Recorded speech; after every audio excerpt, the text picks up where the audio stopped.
So, the lunar eclipse on December 10th. This is around 6:30 a.m. on December 10th at 6:30 Pacific time. You see, this is the moment of the deepest lunar eclipse. You see the moon 24 degrees Mrigashira Nakshatra, sun 24 Jyeshta. The sun is at 24 Scorpio, moon at 24 Taurus. And it's very close to the node. You see the south node is here at 20 degrees, and it's eclipsing the moon. So it's going to be a full lunar eclipse, not partial. So it'll be full on, and it's uniting the forces of Scorpio and Taurus. So we had the Scorpio solar eclipse when the sun and moon came together a couple weeks ago. That Scorpio solar eclipse occurred, if you remember correctly, in conjunction with a very tight Mars aspect, and at the time we talked a lot about the real potentials for going deeper into your emotional triggers and those fears and attachments that are evocative of the Scorpio lesson. Scorpio is the cycle that we're in now, because when sun and moon come together, that initiates the cycle.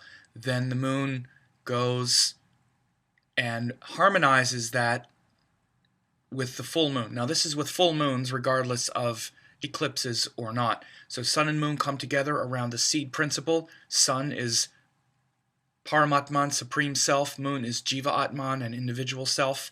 The moon is our connection to the soul purpose, or to the soul itself, which is there's only one of them. The sun is the one, the oneness, the Paramatman, the supreme self, not the differentiated self. The moon is our connection to the one self. So the sun is the one self, the Atman, the Paramatman. The moon is the feeling of that, how it feels to us, and then the ascendant, the rising sign, is our individual nature. This is in a birth chart. So these are the three components of self. Sun is supreme self, moon is the feeling of being alive, and the ascendant is the individual self, which is also the life we live in real time through the body, through the matrix of our experiences. The moon is how that feels to us, and the sun is the supreme self, the non-localized self. So these are the three important self factors: sun, moon, and ascendant. The moon goes between the limited experiences through the body, mind complex, which we understand as the ascendant, and the non-localized being, which is the sun, the Paramatman. And the sun, the soul, the Paramatman, is always trying to burn off the impurities and the illusions of our experience in the world. Not like our experience in the world is bad. We're here to have experience. We're here to take action. That's why we've incarnated with a form. That form is seen through the ascendant, but beyond that form is the Paramatman, the supreme self. So the moon, the mind, the emotions, the heart, is always going between those two things, saying, does this experience connect me to the non-localized Paramatman, supreme self? So this is why this is what generates all these emotions, trying to navigate the finite world through the body-mind structure with the infinite world of the supreme self and Paramatman. This is what generates the emotions and the feelings. So the moon goes between the two. So when sun and moon come together, Paramatman and Jiva Atman come together around that principle. And so it came together in Scorpio a couple weeks ago, and we actually also had an eclipse, which is what made it so fierce, because then body, mind, and soul all line up at once. That's what the eclipse is. Then, because we're working out the Scorpio lesson right now, the Scorpio lesson, which is calming our imagined fears, our emotional reactions, and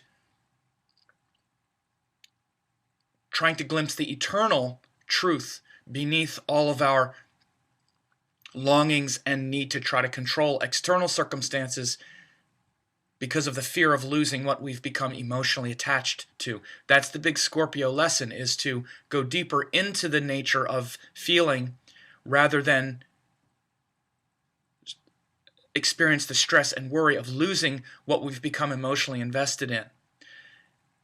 Scorpio is where we become aware of all of those things that we've become emotionally invested in, and we're afraid that we could lose those things. And in response to that, we try to exert some external control, some control over the external environment, and this creates stress. It creates power plays, it creates aggression, it creates all kinds of victim mentality, perpetrating behavior, all of these things to try to keep what we have, fear of losing it. That's on the surface. The depth, however, is where we concentrate and stabilize the emotions. Scorpio is fixed water. So Scorpio is a sign where we have the courage, the emotional courage, to go deeper than just all the surface fears and obsessions. So that's the lesson of this time, and it's a very powerful one now because we have this exchange between Sun and Mars. There's enormous courage to stabilize this whole process and go deeper into our truthful self. So as much as there's a lot of potential volatility, those who are courageous will make a lot of progress right now since that eclipse of a couple weeks ago. What happens is Sun and Moon come together, and then the Moon keeps going, and we have these experiences, and then it settles in the opposite place, which is where Paramatman, the Sun, is balanced with Jiva Atman, the Moon, which is our mind and consciousness. So the full moon is very powerful for the Moon because the Moon, one of its main balas, sources of strength, is brightness. So when the Moon is bright, it's actually, we're full of our heart more than any other time. So what happens is the full moon is where we harmonize that lesson with our heart, with other people. So as much as we maybe have been a little bit more unbalanced toward the Scorpio and trying to strengthen and have the emotional courage to go into our emotional reactions, the full moon in Taurus brings that opposite stabilizing point, which is about literally the feeling and the realization that we do have emotional stability, and things such as contentment and peace are available to us at every moment. And it's just the fears, it's just the imagined fears of Scorpio. It's the imagined fears of losing what we think we have, which we'd never had anyway. That whole illusory process is the problem, preventing the deeper Scorpio lesson, preventing the emotional stability and clarity and pure love from being revealed to itself. The reason we're under that illusion is because we've forgotten the stability factor. So the opposition point always contains the same seed principle. Scorpio is the imagined fears that's so influenced by outcomes and wants something to feel stable, and Taurus is the stability that's always there. That's always there, that's unwavering. And it comes in the form of our values, our value systems, the things we've already inculcated. Look in your life to the stable structures that are already there. Look in your life to your own emotional stability that's already there. You're already incredibly stable around things that give you fulfillment and peace, and where your values and value systems have been integrated. Taurus is that point of emotional stability that's unwavering. And so this point of contrast is to stabilize the intensity of this life lesson at this time. So now we have an eclipse, so it's even more powerful, and it's a very powerful lunar eclipse.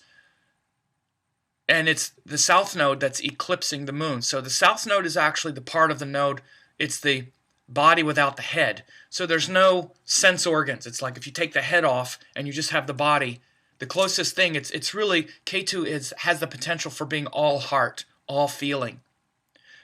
Because there's not the distraction of the sense organs, of the ideas, of the being in our head. Rahu is very much the in our head kind of thing, and very much the worldly nature that comes through the senses and all of those things. Ketu is cut off from that. Now, in being cut off, it can also be cut off from, from a certain amount of flexibility. But the power here is that there's a deep innate wisdom with Ketu, because it's literally the soul's wisdom and the soul's experience, what the soul has experienced. So Ketu eclipsing an exalted moon, because the moon is also exalted here. It's actually beyond the point of exaltation and beyond the point of, it's also beyond the point of the Mula Trikona, because moon has a Mula Trikona up till 20 degrees. It's still in Taurus, though, which is very stabilizing. But having the moon eclipsed in Taurus by Ketu, which is an energy of expertise and deep compassion when we can connect to its higher source. This shows enormous promise for relaxing, and rather than looking at those in your life or those situations in your life that you're afraid of losing because of the imagined fears, for instance, of Scorpio, rather than looking at those things in a sort of transactional way, like, if I get this, I'll be happy kind of thing. Just seeing the people and seeing the situations with more detachment, with more discrimination, and seeing those situations and those people as divine beings, as eternal beings, can be quite, is really possible now, because this is the nature of Ketu as well, is to be cut off from all of the ideas and the fascination that confuses us. This is how Rahu confuses us, because Rahu is very much about acquisition and very much about the world and wanting to get experience, information, and things. And often it's through people, like, if I'm involved with this person, I'm going to get the power.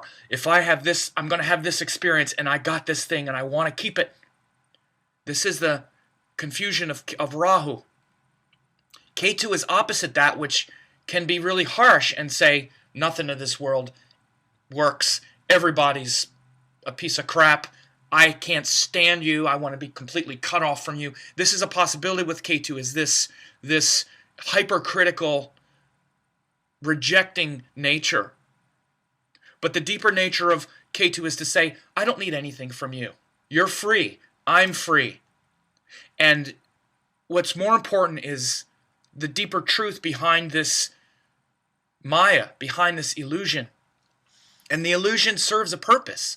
We're here to navigate the illusion. Saying it's illusion doesn't mean it's irrelevant, doesn't mean it's not real. It is real, but it's not the only level of reality. It's like saying, you can't say, oh, the body's not real. The body is real, but it's not the only level of reality. Maya as illusion, when people say, oh, it's not real, that's not the right way to look at it. It's real, it's just not the only level of reality. We're here to navigate the illusion, to navigate the Maya. And people have a problem with this with astrology as well. They're like, well, how can you overcome the astrology? You don't. You just go deeper into what it actually means. You don't overcome Rahu, overcome Ketu. What you do is you get into its deepest level rather than filter it through your illusion. Not that the illusion is bad. The illusion is a process. And it's the goddess Maya. Maya is the goddess that gets you interested, that gets your attention. And anything that gets that much attention is going to be a very powerful catalyst for growth.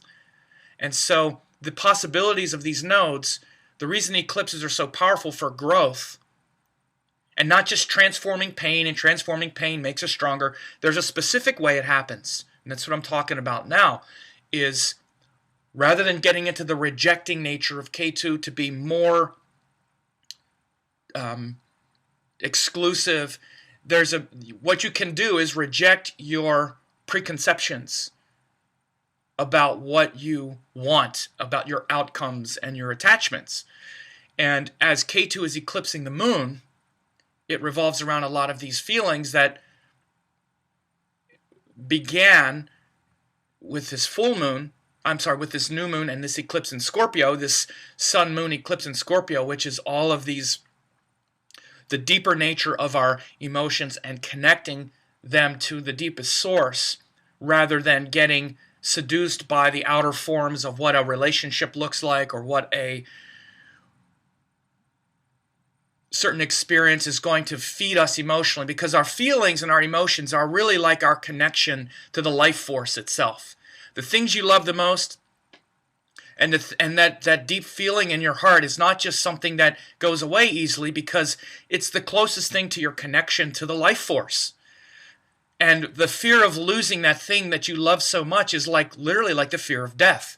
And this is how high the stakes are in Scorpio, because there's something in your life that if you consider losing it, like, oh my God, if I lose that, I don't know what I would do. I might just kill myself. I might go so far to the extreme. I don't know. It terrifies me that I might lose that thing. This is the Scorpio idea, that we all have this idea about something that we love so much that we're afraid that losing it is literally, it could jeopardize our entire existence. And that fear is Scorpio, and that's why we become obsessed over not losing that thing. Like, my God, what's going to happen if I lose this? And it becomes some outer form that we worry about and we try to control and we get into battles over. So Sun Moon came together around in that eclipse in Scorpio a couple weeks ago. Now the harmonizing point is Taurus, which says, relax. Relax your mind, relax your heart, and realize the stability of creation behind everything that's deeper than your momentary obsession and fear. You've endured much emotional pain and stress in your life, and it didn't completely destroy you. It won't, and it will never do it, as long as you remember the truth as well. And the detachment to see others beyond our desired outcome for them, others or situations, is a big part of this Taurus full moon. Harmonizing the obsessive and the fascination, or the obsessive fears of Scorpio with the settled contentment of Taurus. Taurus is where you are totally peaceful and totally content. So feel that and revel in that, and revel in the awareness that you don't need any outcome from anything external in order to be totally fulfilled and totally peaceful with it.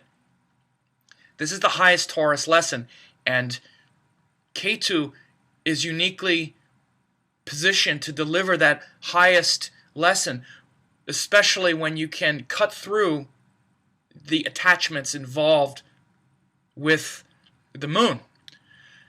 And it's very possible at this time. So the other things that are influential in this lunar eclipse have to do still with this Sun-Mars exchange. These are very powerful times now because the Sun and Mars are exchanging. Mars is in the Sun's sign and the Sun is in Mars' sign. They're also still aspecting, especially Mars is aspecting the Sun still. It's separating, but it's still there. So this process has been infused with enormous amounts of courage, discrimination, and power because of this relationship between the Sun and Mars. And that's still happening, and it's happening in this lunar eclipse as well. So again, realize the moon is exalted. It's in its exalted sign, and it's very bright. So this is a really powerful moon, really powerful lunar eclipse to feel your connectedness and feel that solid, unwavering emotional state. A Taurus full moon is like no other, because it already has two main balas of strength. It's bright, and it's in its own, and it's in its exalted sign. The fact that it's eclipsed, again, that's enormous potential, because we're entering that portal where body, mind, and soul line up. Body is earth, mind is moon, soul is sun. All three line up at the same point when we have the eclipses. So body, mind, soul experience this congruence, this confluence of strength, and we're in the jaws of that now. So you don't even have to wait for the actual eclipse day. This is the lesson that is coming into fruition now. Even if it's not about relationships or anything, even if it's about your money or other things that you're afraid of losing, or your power structures, that thing where you think, my God, if I lose this, I might just die. That kind of all or nothing, like emotional stress, is the nature of Scorpio. because we're connected to the life force through our heart. And Scorpio is where we realize we have no control over it externally, but we have absolute control over it internally. So we're trying to go deeper into that which is deeper than the surface and sink into that heart which is eternal. And the full moon in Taurus balances that with the most stability in the zodiac. Scorpio is where there's the most instability because the emotions can undercut us at any time, and Taurus is where there's the most stability. So this balance between volatility and its potential catalyzing effect, because instability is a great catalyst for growth. Because when we're unstable, we'll try anything, and we'll concentrate our energy really powerfully on that thing. That's why Scorpio is such a potential sign of transformation, or a sign of potential transformation. But the transformation of Scorpio only comes in contrast to the stability of Taurus. And I say this to my Scorpio clients all the time. Scorpio, we have to be careful not to mistake emotional intensity and drama for growth. We don't experience the growth of Scorpio until calm is restored. When calm is restored, then the depth happens. But the difficulty with Scorpio is we can just keep riding the waves of intensity and emotion. And when that's happening, we're not learning anything, really. We're just learning that we're making a mess of everything. And this is true with every sign opposition, by the way, not just Scorpio, not just Taurus. Every one of them has the seed, contains the opposite seed principle in it. It's the yin-yang, which is forever interacting. With Taurus and Scorpio, it's the instability-stability process. We don't go into the depth of emotional clarity and courage until the emotions are stable. And that's what we have. Moon in Taurus is the archetype of emotional stability. Now, within that, we have the Nakshatra of Mrigashira, which is where the moon is being eclipsed. Now, you see Ketu is in Rohini, but the moon is in Mrigashira, which literally means deer head, deer's head. And Mrigashira is one of the most gentle nakshatras. It's literally ruled by a deer. It's related to a deer, the head of a deer, and it bridges Taurus and Gemini. And so you see it has this sort of combination of an animal, like a beautiful animal like Taurus, which is a placid animal. You know, it's a cow. It's actually a bull, but it's an animal, but it also has the speed and dexterity of Gemini. You know, because a deer is both it's both a gentle animal, but it's also a fast animal. So Mrigashira, deer head, bridges Taurus and Gemini. So it has the beauty and placidity and gentle quality of Taurus, but also the speed and the curiosity and the playfulness of Gemini. So the moon is being eclipsed in the Taurus part of Mrigashira. And this is one of the most gentle nakshatras, and it's very much related to searching. It's actually called the wandering star. And it's about searching for beauty, this idyllic search. There's a kind of restless, wandering, idyllic, naive kind of beauty about this nakshatra, this section of the sky. The deity is called Soma, who is the god of the immortal nectar in the mind. So we all have this understanding that life is actually, it's actually a divine gift. We're always ready to look for signals, look for clues that's the case. No matter how much we've been beaten down and how cynical we are, when we're always, our mind is always, our radar is always up to these reminders that life is actually a divine play of beauty and bliss and joy. And this is the nature of this section of the sky. Soma, the god of the divine nectar, is the deity of this section of the sky. So really, there's enormous bliss potential, you would say, in this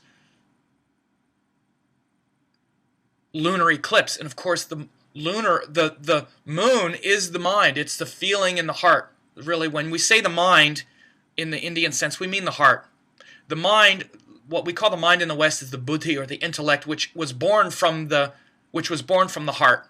And literally, our thoughts, which is our buddhi and our intellect, have their source in the heart, in our feeling nature. However you're feeling, that's what your thoughts are going to be.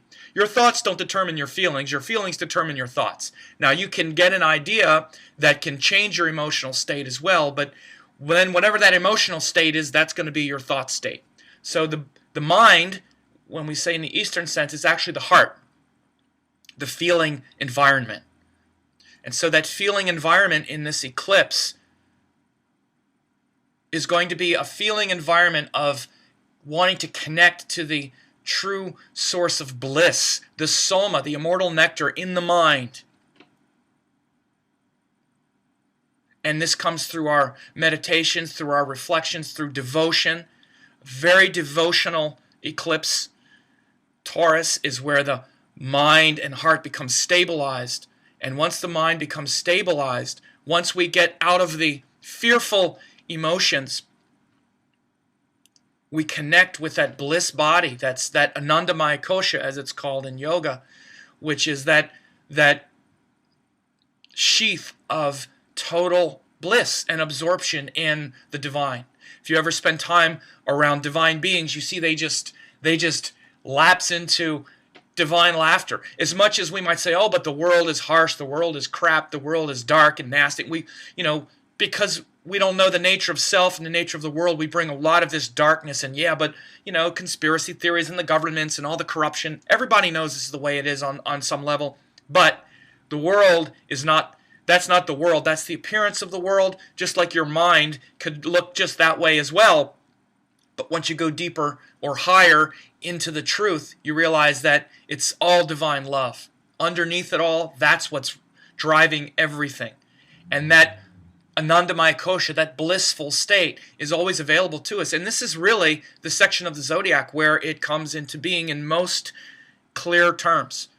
Because the deity here is Soma, the god of the immortal nectar. And that innocent search that we all have for it, no matter how much we have been beaten down, no matter how much we see the world is corrupt and awful in many ways, and we have no control over it, underneath it all, we're still like an innocent deer, a placid creature searching for beauty and believing in it and knowing that that's real. And we'll never give up the search. That's why we're still alive. Otherwise, we'd have given up a long time ago. But we'll never give it up. Because that's our nature. That's our true nature. And the moon in Mrigashira, in this, especially at this eclipse time, and in contrast to this Scorpio cycle and needing to stabilize the powerful emotions that can undercut that awareness of bliss, the awareness of that Anandamaya Kosha, is the big lesson now. And so this is a time of great power, like it has been since we had the eclipse with the Sun-Mars exchange and aspect. Working on this lesson, I always explain the full moon in relationship to the new moon cycle. Any full moon is in relationship to the new moon. It's the opposition point. It's the balancing point of that. It's not the beginning of a cycle. It's the halfway point of a cycle. So that's why this full moon eclipse is part of the Scorpio cycle. That's the larger cycle that we're working in right now. And so I hope that you bring increased devotion, stability, innocence, purity, bliss, courage into this next, in these next few days, and while the eclipse is happening. It'll be on the West Coast around 6 a.m. Pacific time on December 10th, a little earlier.